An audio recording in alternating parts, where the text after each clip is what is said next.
Hello friends, কেমন আছো সবাই? আশা করছি আছো সবাই খুব ভালো। তো দেখো, আজ আবারও চলে এসেছি রাজবলহাটে মায়ের মন্দিরে ঘুরতে। তো আমাদের এখানে আসতে খুবই ভালো লাগে, আর শুধু আমাদের নয়, পপাই সোনারও এখানে আসতে খুব ভালো লাগে। এখানে এলে পপাই সোনা খুব খুশি পায়।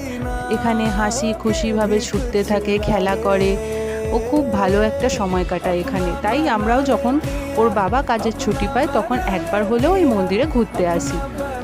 তো দেখো, পুপাই সোনার এবার ঘন্টা বাজানোর ইচ্ছা হয়েছে, কিন্তু ও তো ছোট, একা বাজাতে পারছে না বলে ওর বাবাকে হাত ধরে ডাকতে এসেছে। তো ও ঘন্টা বাজাতে একা পাচ্ছিল না, তাই বাবাকে নিয়ে গেল। এবার বাবার কোলে উঠছে, কোলে উঠেও ঘন্টা বাজাবে।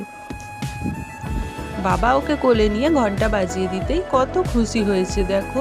খুশিতে ওর বাবাকে গলা চেপে জড়িয়ে ধরেছে। তো তোমরাও জানিও কারা কারা এই রাজবলহাটে মায়ের মন্দিরে ঘুরতে যেতে তোমরা পছন্দ করো। আশা করছি সবাই পছন্দ করো, কারণ এরকম শান্ত জায়গায় যেতে সবাই পছন্দ করবে মায়ের কাছে ঘুরতে। তো দেখো, পপাই সোনা এখানে আইসক্রিম নিয়ে বসে পড়েছে, আর ওর দাদু দিদাও চলে এসেছে।